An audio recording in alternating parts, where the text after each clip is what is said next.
వాడేమో దూపైనట్టు పొల్లగాని రోకు మోపైనదో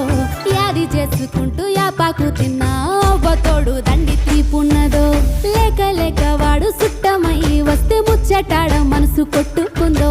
ఇచ్చంత్రాల ఈడు ఖచ్చితంగా వాణి మనువు వాడే మంకు పెట్టుకుందో సాటు సాటుగా నన్నే చూస్తున్నాడనుకోని సిన్నంగా సిగ్గుపడితే పూట పూటకు వాడు కంటపడాలని కోటొక్క దేవుళ్ళ మొక్కుకుంటే కళ్ళాట పడుతున్నది